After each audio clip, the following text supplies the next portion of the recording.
భారత అంతరిక్ష పరిశోధనా సంస్థ ఇస్రో మరో భారీ ప్రయోగానికి సిద్దమైంది. మరికొద్ది నిమిషాల్లో జిఎస్ఎల్వి F-15 నింగిలోకి దూసుకెళ్లనుంది. ఇందుకు సంబంధించిన కౌంట్ డౌన్ నిన్నటి నుంచి కొనసాగుతోంది. ఈ రోజు ఉదయం సరిగ్గా 6:23 తిరుపతి జిల్లా శ్రీహరికోటలోని సతీష్ ధావన్ స్పేస్ సెంటర్ నుంచి జిఎస్ఎల్వి F-15 నింగిలోకి దూసుకెళ్లనుంది.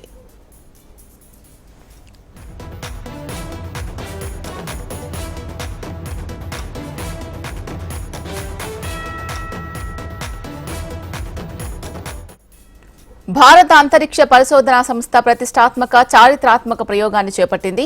శ్రీహరికోటలోని శాటిలైట్లను మోసుకెళ్లే 100వ రాకెట్ ఈ ఉషోదయ వేళ నింగిలోకి వెళ్లబోతోంది. ఈ ప్రయోగం ద్వారా జిఎస్ఎల్వి F-15 వాహక నౌక NVS-02 శాటిలైట్ ను రోదసిలోకి ప్రవేశపెట్టనుంది. ఇది నావిక్ 2 సిరీస్ కి సంబంధించింది. ఇదిచ్చే సమాచారం మ్యాప్లకు బాగా ఉపయోగపడుతుంది. భూమి, ఆకాశం, నీటిపై ప్రయాణాలకు ఈ శాటిలైట్ దారి చూపిస్తుంది.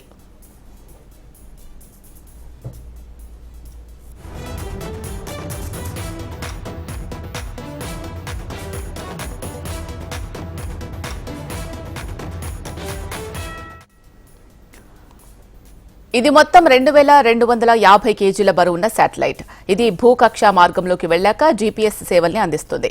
ఈ శాటిలైట్ భూమికి 36,577 కిలోమీటర్ల దూరం, 170 కిలోమీటర్ల దగ్గరలో తిరుగుతుంది. పరిస్థితిని బట్టి దీని దూరాన్ని ఉంచుతారు. ఇది అత్యాధునికమైంది కావడంతో దీని పరిధి ఎక్కువగా ఉంది. ఇండియాలోనే కాకుండా చుట్టుపక్కల 1500 కిలోమీటర్ల దూరం వరకు ఇది సేవలందిస్తుంది. అంటే సముద్రాల్లో వెళ్లే ఓడలకు ఇది బాగా ఉపయోగపడుతుంది.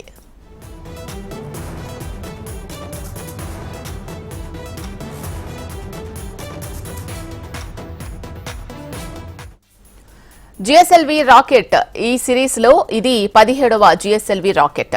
ఈ రాకెట్ తయారీలో కీలక ఘట్టం క్రయోజెనిక్. దీన్ని తయారు చేసేటప్పుడు అమెరికా, రష్యా లాంటి దేశాలు మొదట అడ్డుపడ్డాయి. అయినా భారత శాస్త్రవేత్తలు పట్టుదలతో దేశీయంగా క్రయోజెనిక్ సామర్థ్యాన్ని పొందారు. ఇవాళ నింగిలోకి వెళ్లబోయే జిఎస్ఎల్వి F-15 రాకెట్ పూర్తిగా దేశీయ పరిజ్ఞానంతో రూపుదిద్దుకుంది. ఇది 50 మీటర్ల 90 సెంటీమీటర్ల ఎత్తు, 420.7 టన్నుల బరువు ఉంటుంది. ఇది 3 దశలు కలిగిన రాకెట్. అందువల్ల ఈ ప్రయోగానికి అరగంట సమయం పట్టొచ్చు అని శాస్త్రవేత్తలు అంచనా వేస్తున్నారు.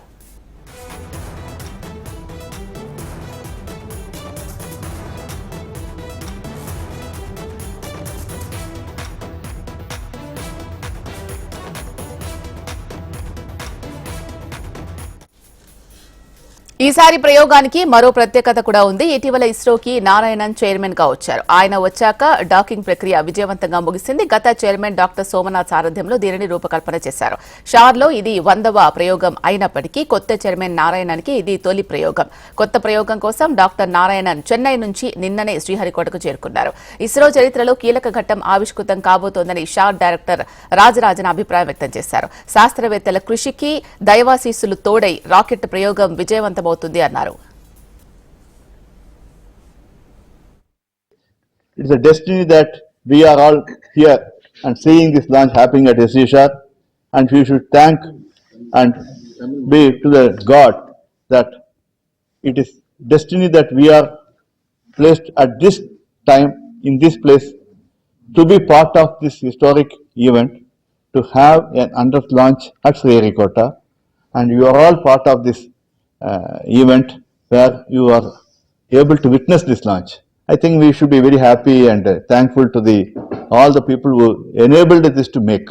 So at this time, I just remember those giants, the fathers, the founding fathers of Indian space program. Everybody knows who are they, and all the past chairmen, past directors, the past project directors of both launch vehicle and spacecraft, those who visioned it, those who enabled it, and the government which is able to make this all launches possible so that we can contribute to the growth of our nation.